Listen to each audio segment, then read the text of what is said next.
বিসমিল্লাহির রহমানির রহিম। আজকে আমরা এক নজরে কোরআনের দ্বিতীয় পর্ব নিয়ে আলোচনা করছি। আজকের আলোচনার মধ্যে থাকছে কোরআন সংকলনের ইতিহাস। কোরআন মাজিদ লিখিত আকারে সংকলিত হওয়ার ক্ষেত্রে তিনটি ধাপ অতিক্রম করেছে। প্রথম ধাপ রয়েছে নবী রাসূলুল্লাহ সাল্লাল্লাহু আলাইহি সাল্লামের যুগ।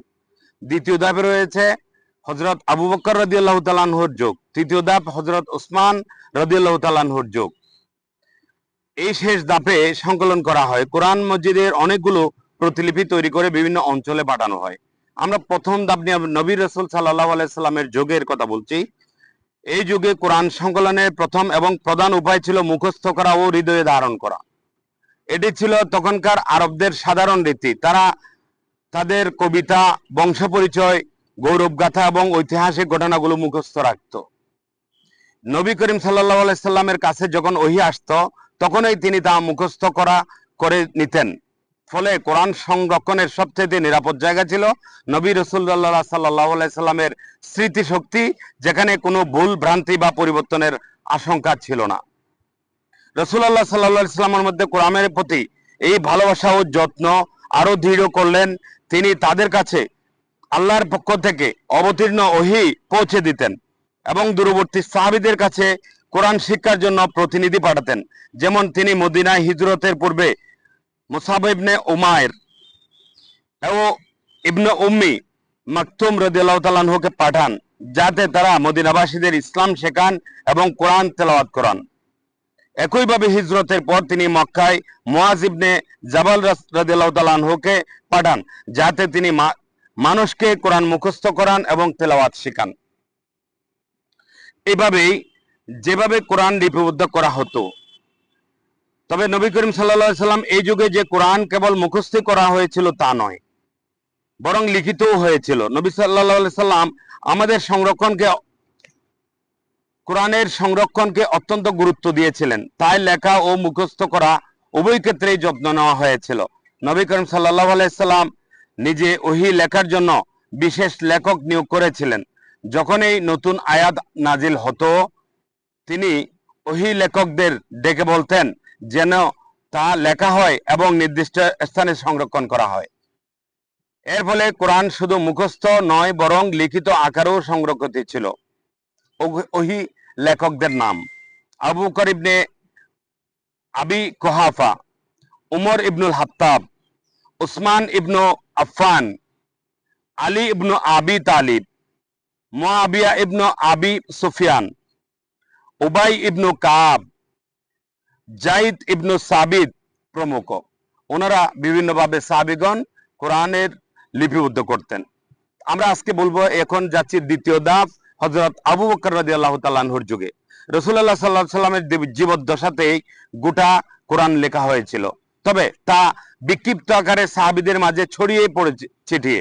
কোনো আয়াত ছিল চামড়ায় বা গাছের পাতায়, কোনোটিতে আবার লিখিত ছিল হাড় কিংবা অন্য কিছুতে।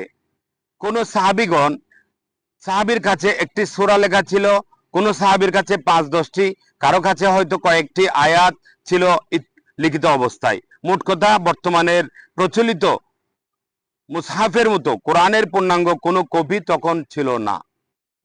হযরত আবু বকর সিদ্দিক রাদিয়াল্লাহু তাআলা আনহুর এই খেলাফতকালে ইয়ামামার যুদ্ধে বহু সংখ্যক হাফিজ সাহাবী শহীদ হন। এর প্রেক্ষিতে কোরআনকে একখণ্ডে সংরক্ষণ করার প্রয়োজনীয়তা বোধ করলেন। না হলে আশঙ্কা ছিল এভাবে হাফিজ সাহাবীগণ শহীদ হতে থাকলে কোরআন মজিদের বড় একটা অংশ বিলুপ্ত হয়ে যাবে। এর সময়ে ওহী লেখার কাজ করেছিলেন। দায়িত্ব পাওয়ার পর জাইদ রাদিয়াল্লাহু তাআলা আনহু অনুসন্ধানে নেমে পড়লেন। গাছের পাতা, পাথরের ফলক কিংবা মানুষের স্মৃতি, সকল উৎস থেকে তিনি কোরআনের মাজিদ একত্র করতে লাগলেন। সংকলনের পদ্ধতি: কোরআন যে সংকলন করা হয়েছিল সেই সংকলনের পদ্ধতি। কোরআন সংকলনের ইতিহাস জানতে গেলে জাইদ ইবনু সাবিত রাদিয়াল্লাহু তাআলা আনহুর কর্মপদ্ধতি ভালোভাবে বুঝে নিতে হবে। তিনি একজন কোরআনের হাফেজ ছিলেন, সুতরাং পূর্ণ কোরআন তিনি নিজের স্মৃতি থেকেও লিখে নিতে পারতেন। তিনি ছাড়াও তখন আরো বহু হাফিজ উপস্থিত ছিলেন। একটি পরিষদ বানিয়ে তাদের মাধ্যমে কোরআন সংরক্ষণের কাজ করা যেত। নবী করিম সাল্লাল্লাহু আলাইহি সাল্লামের যুগে কোরআনের যে কপি তৈরি করা হয়েছিল, জাহিদ তা থেকে কোরআনের অনুলিপি তৈরি করতে পারতেন।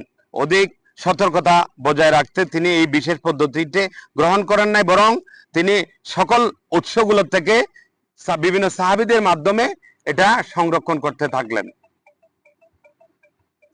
তৃতীয় ধাপ, হযরত ওসমান আলাইহিস সালামের যুগে আরবের ব্যবসায়ীগণ নতুন অঞ্চলের যেতেন, যেখানে ইসলামের মহান বার্তা পৌঁছে দিতে লাগলেন। এর ফলে উসমান রাদিয়াল্লাহু তাআলা আনহুর শাসনামলেই ইসলামী খেলাফত পৌঁছে যায় রোম ও ইরানের প্রত্যন্ত এলাকা পর্যন্ত। আর সেসব ব্যবসায়ীদের কাছে থেকেই কোরআন শিখতে লাগলেন যেসব এলাকার নও মুসলিমরা। তবে তখন কোরআন পড়ার রীতি ছিল ভিন্ন ভিন্ন। রাসূল সাল্লাল্লাহু আলাইহি সাল্লাম সাহাবীদেরকে বিভিন্ন কিরাত বা পাঠ রীতিতে কোরআন শিখিয়েছেন। তো ব্যবসায়ীদের সাহাবীদের মধ্যে যিনি যেই পাঠ রীতি রপ্ত করেছেন, তিনি সেভাবেই অন্যদেরকে শিখাতে লাগলেন। এই ছিল আমাদের হযরত ওসমান রাদিয়াল্লাহু তাআলা আনহুর মাধ্যমে কোরআন কিভাবে কি হয়েছিল, সংকলন করা হয়েছিল। এই তিনটা যুগের বর্ণনা আমরা এই দ্বিতীয় ধাপে আলোচনা করলাম। ইনশাআল্লাহ আমরা পরবর্তীতে আরো ধাপে ধাপে প্রত্যেকটা খণ্ডে আমরা কোরআনের এই যে এক নজরে কোরআন ডক্টর মিজানুর রহমান আজহারী হুজুরের লেখা সার্জিসটুকু, প্রত্যেকটা কোরআনের সূরা যে সারমর্ম, শানে নজুল আমরা আপনাদের কাছে তুলে ধরবো। আমাদের চ্যানেল যদি আপনাদের পছন্দ হয় আপনারা সাবস্ক্রাইব করবেন, এবং আমাদের কথা এই যে কোরআনকে নিয়ে যে কথাগুলো বলছি সেটা যদি সত্যিকার অর্থে আপনাদের ভালো লাগে, প্রত্যেকের কাছে পৌঁছানোর জন্য আপনারা এটা শেয়ার করবেন এবং ফলো দিবেন আমাদের পেজ এবং আমাদের ফেসবুক প্ল্যাটফর্মকে। ধন্যবাদ সবাইকে। আসসালামু আলাইকুম ওয়া রাহমাতুল্লাহি ওয়া বারাকাতুহু।